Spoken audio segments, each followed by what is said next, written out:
The Front Row Back Row podcast is a show where two grad school buddies discuss physical therapy entrepreneurship. I helped guide a company to an 8-figure exit, and I'm now starting my own mobile company.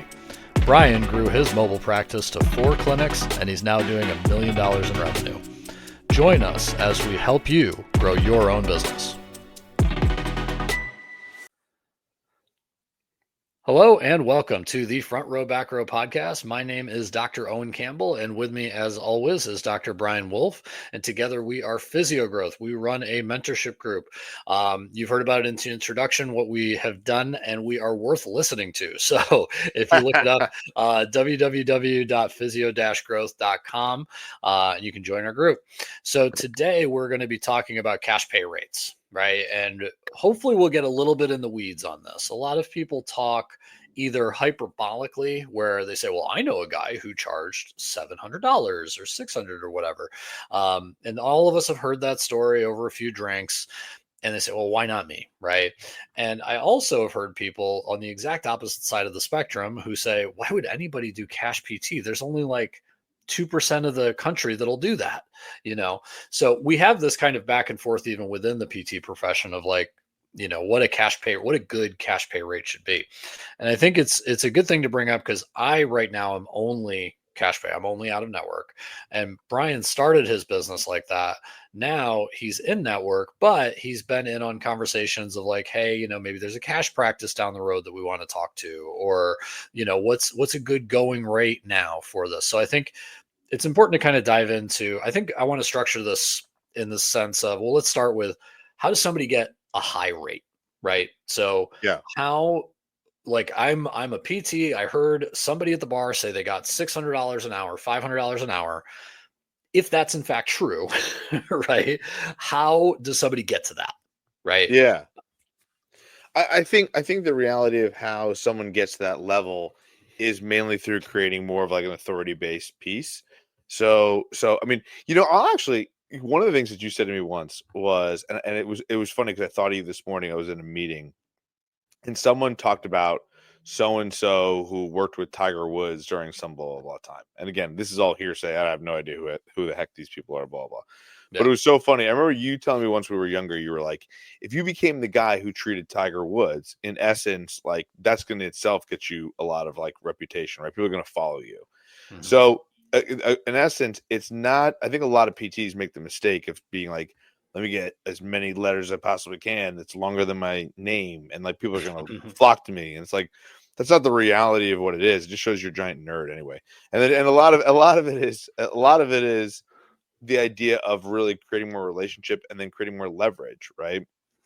So for me, I have been able to command, if I do any of these things at any time or any purposes, again, they could be contracts like I think about different contracts that I've negotiated with Evolution. The bigger that we've gotten, the more leverage we have. And so therefore we're able to make more money and do bigger things because we're able to find, and it allows us to hire with less fear because we're able to like have better things set up. Right. Mm-hmm. So when you think about these different prospects of what you're trying to do, it allows you to build a little bit more aggressively. Right. So all of a sudden it really starts the hockey stick a little bit. So again, like I think we were talking about the cash PT rates, and I think the individual rates, that's how we got in this topic was like, all right, well, if I get really busy, I'll just raise my rates. If I get really busy, I'll raise my rates. And I think the bigger thing is I was describing was you kind of have to think about a bell curve, right? If you're charging $500 a session, there's only so many people that can fill that amount, right? If you're at, $50 a session, there's a lot of people who can do that amount. So it's probably somewhere in between there, we were filming this last podcast, and I would say the same thing to anybody is look below and comment below if you're charging way more money, because I'd love to hear how many clients you've got. Because if you're like, hey, I'm charging $700 and I got 50 clients a week, I call bullshit, right? But nevertheless, because then you wouldn't be listening to this podcast. How's that sound? But number two is like, I also think that there's an aspect of the sweet spot for a lot of brick and mortar / places seems to be around $200. If you can be in that like $200 range, that seems to be like a pretty solid number to have. Well, and I think that, now part of this too is Brian has many employees, right? And I hired 100 therapists, but I have I have no HR department now. It's just me. So I can talk a little bit about like what rates are, what I've heard and things like that. And I think that what in my travels, right?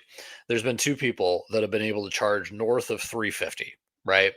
And typically the one who's able to do that is the one that has something else that's better, right? And the client has to say, look, I'm taking you away from it. So for one thing, there's a guy down the street from me, and he's works with a few baseball teams, right? Pitching staff, right? And he's routinely at 400 an hour, right? But that's because anybody who signs up with him has to compete for schedule space with the Boston Red Sox. I forget what team it is. I think it's like the Yankees or the Red Sox. They have to compete for schedule space with that. I have another friend down the road who does. He's got a few clinics. He charges north of that because they have to pull him away from that. Right. Mm. I have one other person who charges at that level, and he has constantly said to me, "The business is great, but my God, it's very few and far between." He's in Major League Baseball. And his thing is like, yeah, when I get one of those clients, it's great. But he's actually has the problem of his major client base for his other rate, right, is Parkinson's, right? Yeah. So he can't really advertise one to the other. So these are kind of bottlenecks. And he's like, well, I want to do baseball. I'm like, well, okay, you got to kind of not have any income for a really long time.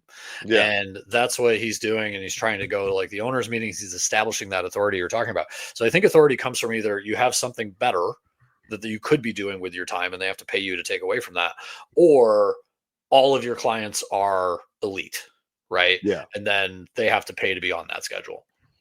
Yeah. I also think one of the misnomers that people think is like, I'm going to go into pro athletics, make 140K a year, and then I'm going to go to different places and I'll be commanding more money.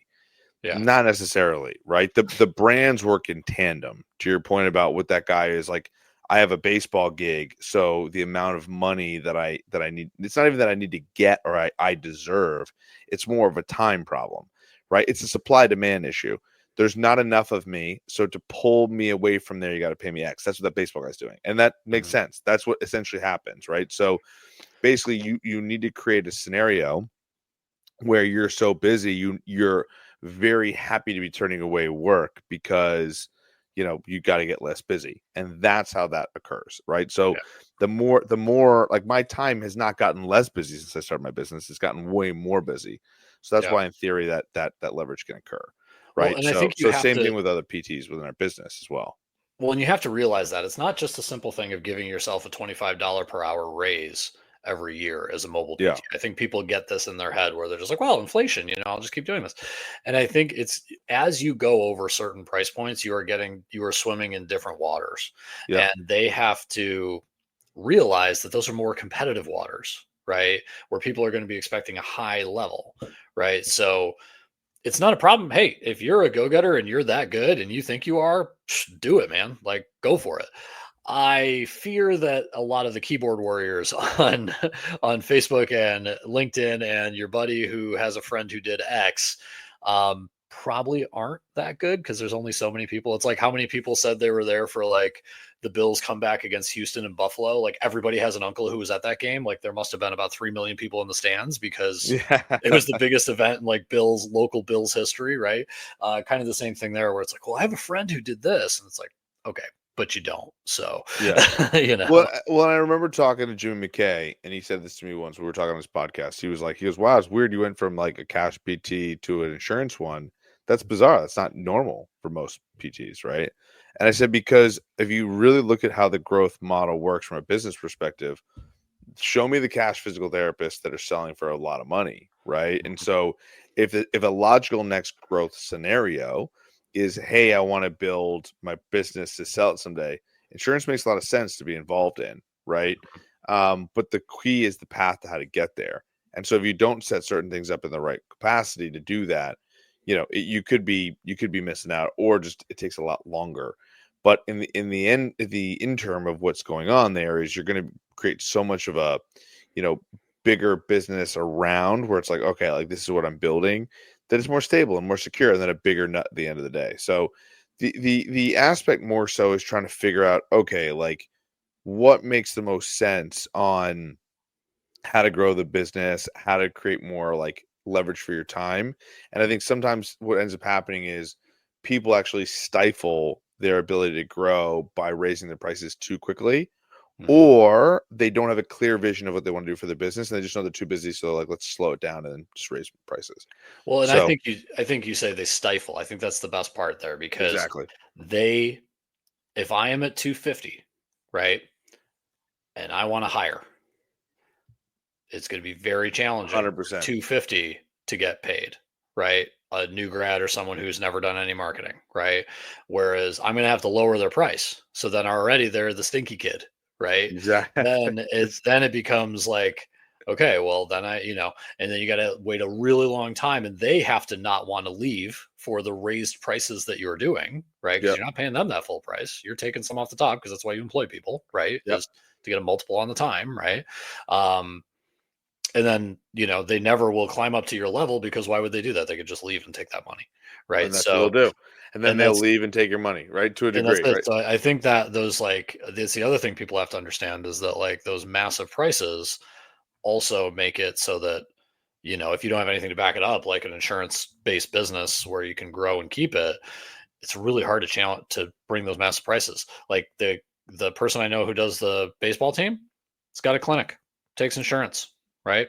It's got about 5 or 6 people that work for him. Super happy, right? He's like, Yep. if I'm not here, whatever. I just piss off to New York and then I come back and I charge whatever rate I'm going to do. I don't rely on that business. Um, so it's a very hard thing to rely on such a high rate. And you can admit, but then you have the risk of single person risk. What happens if you get in a car accident, right? Better hope you save some money. It's 100%. like it's your physical ability.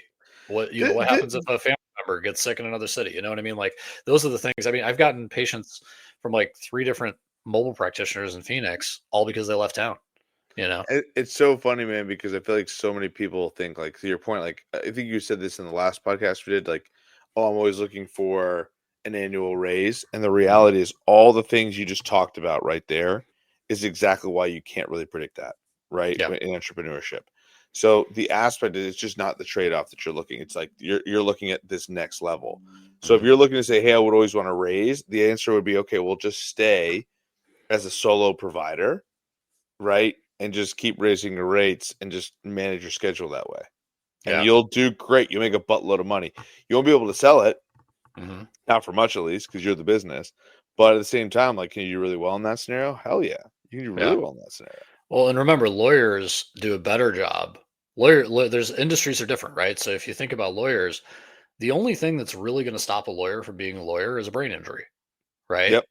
Physical therapist, a Yeah, lot of stuff can happen, right? for sure. So those are the things where I mean, knock on wood, nobody on this podcast or listening to this podcast gets that, but like these are the things where if you're talking about risk in a business, like you got to keep that in mind. So I think for cash pay rates, there's no solid answer of like charge this and you'll be footloose and fancy free, right? But Yeah. it's at the same point you got to realize what you're doing when you're jacking up your rates. And think about where you want to go, where you want to take it. Where do I Mm. want to go with this scenario? Right. And then go from there, because that's a huge piece for a lot of this stuff. So, listen, guys, if you're interested in these kind of things, check us out, comment below. We're always looking for new topics. Physio-growth.com. You can join our mentorship group. We'd love to talk and help people, leverage more skills and build more skills. Because I think that's another piece of it is so many people, and think as they grow and as they do this stuff, oh, it'll just naturally come to me because I got all these letters at the end of my last name, right? Mm. And it's like, no, the reality is there's a lot of skills that help to develop that and build relationships and go from there. So that's where it's massively important. Yeah. Yeah. Cool, man. All right. Cool. We are out. Have a good one. See ya.